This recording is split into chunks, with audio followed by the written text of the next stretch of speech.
প্রত্যেকটা দিন শুরুর প্রথম প্রার্থনা করি দেশের সকল মানুষের যেন মঙ্গল হয়।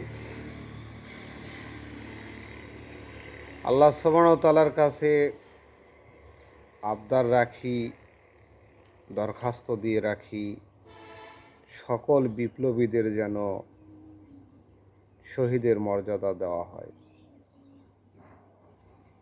৭১, ৫২, ২৪ সবাই বিপ্লবে জীবন দিয়েছেন, তাদের জন্য আল্লাহ সুবহানাহু ওয়া তাআলার কাছে বেহেশত নসিব চাই। আর যারা এই বিপ্লবে অসুস্থ হয়ে হাসপাতালের বিছানায় অবস্থানরত, আল্লাহ সুবহানাহু ওয়া তাআলা তাদেরকে দ্রুত সুস্থতা দান করুক এবং সমাজে এবং পরিবারের মাঝে ফিরে আনুক, এই দরখাস্ত জানাই। আমরা সবাই বিবেকবান, আমরা কেউ বিবেকহীন নই, আমরা সবাই শ্রেষ্ঠ, প্রত্যেকটা তার নিজ নিজ জায়গা থেকে। দিন শুরু করি ভালো কোনো কাজের সূচনা নিয়ে, আর আমরা দিন শেষ করি সাধারণ মানুষের ক্ষতি নিয়ে। আল্লাহ সুবহানাহু ওয়া তাআলা তাদেরকে হেদায়েত নসিব করুক, তারা যেন মানুষের মঙ্গলের কাজ করে, এই প্রত্যাশা যেন তাদের ভিতরে আল্লাহ সুবহানাহু ওয়া তাআলা দিয়ে দেয়। আজ পয়লা বৈশাখ ১৪৩৩। এই বৈশাখ মানেই বাঙালির আবেগের দিন। আজ প্রত্যেকটা মানুষ এই বৈশাখে ফিরে এসেছে বাঙালিময়ে।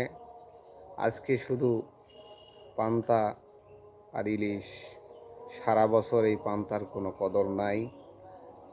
ইলিশ তো মানুষ এখন সাধ্যের বাহিরে, ইলিশ এখন জাদুঘরের প্রোডাক্ট।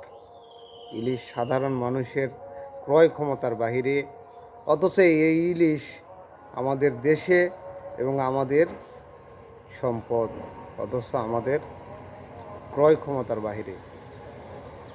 তো যাক, ধন্যবাদ জানাই এই ইলিশ যাদের ক্রয় ক্ষমতা আছে তারাই খাক, আর আমরা গন্ধর সঙ্গেই যেন আমাদের জীবন শেষ হয়ে যায়।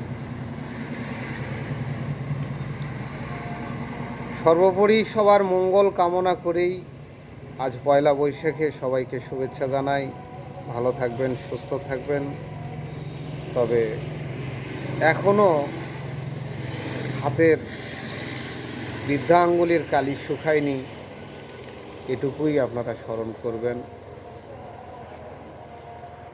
জুলাই যোদ্ধাদের অবশ্যই সম্মানের চোখে দেখবেন।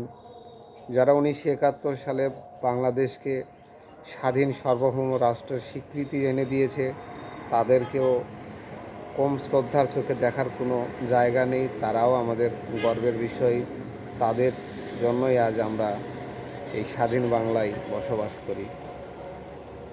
যারা ১৯৫২ সালে ২১শে ফেব্রুয়ারি ভাষা আন্দোলনের জন্য জীবন দিয়েছেন, এদেশের প্রকৃত মাতৃভাষা হচ্ছে বাংলা,